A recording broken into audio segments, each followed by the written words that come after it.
안녕하세요. 요즘 그 미국이랑 한국 조선업 협력 얘기 진짜 많이 들리죠? 네, 맞아요. 또 국내 기업이 미국 조선소 인수했다. 이런 소식들 때문에 조선주에 관심 갖는 분들, 특히 이제 막 경제 공부 시작하신 당신 같은 분들이 많으실 텐데요. 네, 그렇죠. 아무래도 좀 뜨거운 주제죠. 그래서 저희가 관련 자료들, 한겨레 신문 기사하고 삼성중공업 보고서를 좀 깊게 들여다봤습니다.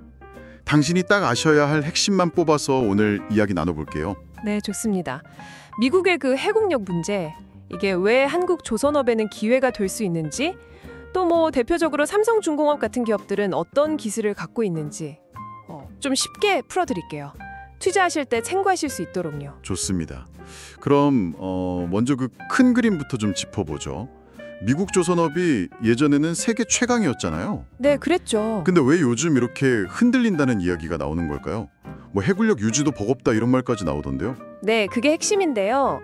배를 새로 만들거나 고치는 능력, 그러니까 건조하고 수리하는 역량이 예전 같지가 않아요. 아, 능력이 떨어진 거군요. 네. 그래서 함선수를 유지하는 것조차 좀 힘겨워하는 상황이고, 반면에 중국은 해군 함정수에서 이미 미국을 넘어섰다. 뭐 이런 분석도 있고요. 아, 중국이요? 네. 이러니까 미국 입장에서는 동맹국, 특히 기술력 좋은 한국에 좀 기대를 걸 수밖에 없는 거죠. 그렇군요. 그래서 그 트럼프 당선인이 협력 이야기를 꺼낸 거군요. 이게 구체적으로 조선주 투자자 입장에서는 어떤 기회로 연결될 수 있을까요? 이게 제일 궁금하실 것 같아요. 네, 그렇죠. 뭐 크게 두 가지 가능성을 좀 볼 수 있을 것 같습니다. 두 가지요. 네. 첫째는 MRO라고 부르는데요. 그러니까 해외에 나가 있는 미 해군 군함들 있지 않습니까? 네네. 이걸 유지 보수하고 수리한 걸 한국 같은 동맹국 조선소에서 좀 신속하게 처리해달라. 이런 요구가 있을 수 있고요. 수리 쪽이요? 그렇죠. 둘째는 이제 한국 기업들이 기술력이 좀 부족한 미국 조선소 운영에 참여하거나 아예 인수를 해서 생산성을 좀 높여주길 기대하는 거죠. 아, 실제로 그래서 한화가 미국 조선소 인수했잖아요. 필리 조선소. 네, 맞습니다. 바로 그런 사례죠. 그럼 혹시 한국 조선소에서 미 해군 군함을 직접 만들 수도 있는 건가요? 아, 그건 좀 어렵습니다. 그 미국 법 때문에요. 이게 안보 문제로 엮여 있어서 외국 조선소가 미 해군 함정을 직접 만드는 건 금지되어 있거든요. 아, 법으로 막혀 있군요. 네. 하지만 아까 말씀드린 그 MRO나 아니면 상선 건조 협력, 또 미국 조선소 운영 효율화 지원 이런 건 충분히 가능합니다. 이런 게 이제 현실적인 사업 기회가 될 수 있겠죠. 네, 들어보니까 미국 전문가들도 한국 조선업의 그 효율성 같은 거는 인정하는 것 같네요. 네, 그렇습니다. 미 의회조사국 CRS 같은 곳에서도 한국이나 일본의 그 인력 훈련 방식이나 조선소 운영 효율성 이런 건 미국이 좀 배울 점이 많다 이렇게 평가해요.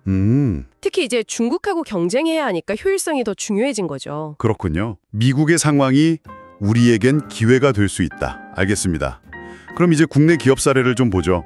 삼성중공업, 매출의 90% 이상이 조선해양이라니 정말 이 분야에 집중하는 기업인데요. 네, 맞아요.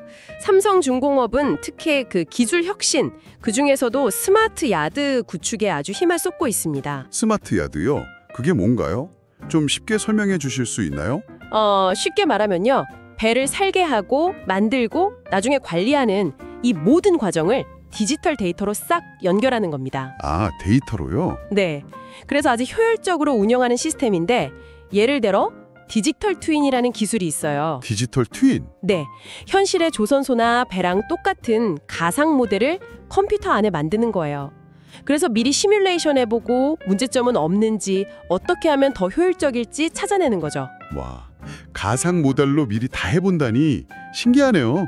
이게 그럼 실제로는 어떤 장점이 있는 건가요? 투자자 관점에서 보면요? 당연히 생산성이 올라가죠. 그럼 비용이 줄고 또 정해진 시간에 배를 딱 맞춰서 인도할 가능성이 높아지니까요. 아, 수익성이랑 직결되겠네요? 그렇죠. 결국 기업의 수익성과 직결되는 부분입니다. 뭐 로봇을 이용한 자동화 이런 것도 계속 늘리고 있고요. 요즘 또 중요한 게 친환경 기술이잖아요. 이쪽은 어떻습니까? 아, 물론이죠.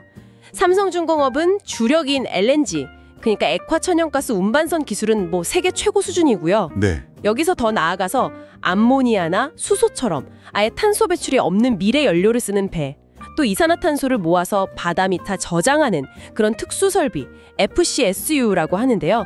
이런 기술 개발에도 엄청 힘쓰고 있습니다. 미래 기술이네요, 정말. 네, 작년에 연구개발 R&D 비용만 봐도 688억 원을 썼다고 하니까요. 미래 시장을 선점하겠다는 의지가 아주 강한 거죠.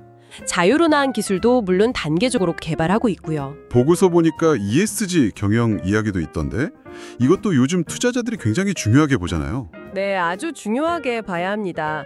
예를 들어 삼성중공업은 작년에만 안전 관련해서 3천억 원 넘게 투자를 했어요.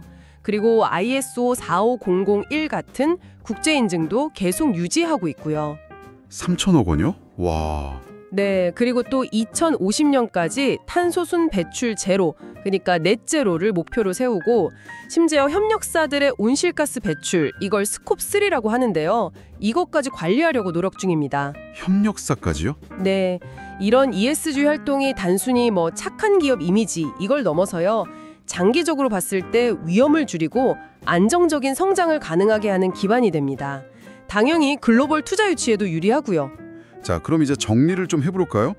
오늘 나눈 이 이야기들이 조선주에 이제 막 관심을 갖기 시작한 당신에게는 어떤 의미로 다가올까요? 뭔가 미국의 필요와 한국의 기술력이 딱 만나는 지점 같은데요? 네, 정확히 보셨습니다. 핵심만 딱 요약해드리면요. 첫째, 미국의 해군력 유지 문제나 조선업 재건 필요성. 이게 한국 조선업계에는 MRO나 조선소 운영 효율화 같은 새로운 사업 기회를 줄 수 있다는 겁니다. 네. 이게 관련 기업들의 실적 개선 기대감으로 이어질 수 있겠죠, 당연히. 둘째는 삼성중공업 사례에서 봤듯이 우리 기업들이 디지털 전환이나 친환경 선박 같은 미래 기술에서 앞서 나가고 있다는 점.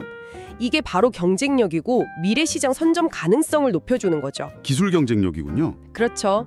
마지막 셋째는 ESG 경영입니다. 이게 장기적인 기업 가치와 안정성을 보여주는 중요한 지표가 된다는 거. 그래서 당신이 조선주를 보실 때는요.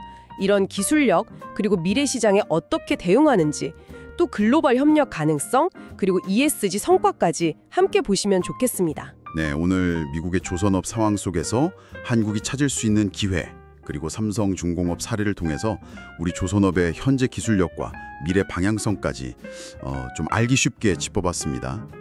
조선산업과 관련 주식에 대한 당신의 이해를 넓히는 데 조금이나마 도움이 되었기를 바랍니다. 네, 마지막으로 이런 질문 하나 던져드리고 싶네요. 지금은 주로 군함 수리, MRO나 상선 건조 협력 이런 게 이야기되잖아요. 네, 그렇죠. 그런데 삼성중공업 같은 기업들이 개발하고 있는 최첨단 자율 운항 기술이나 친환경 기술, 이게 단순히 배를 만드는 것 넘어서 앞으로 한 10년 뒤에는 전 세계 물류 시스템이나 해상 안보의 판도 자체를 어떻게 바꿔놓을 수 있을까요? 오늘 나눈 이야기들을 바탕으로 한번 상상해 보시는 것도 아주 흥미로운 관점이 될 거라고 생각합니다.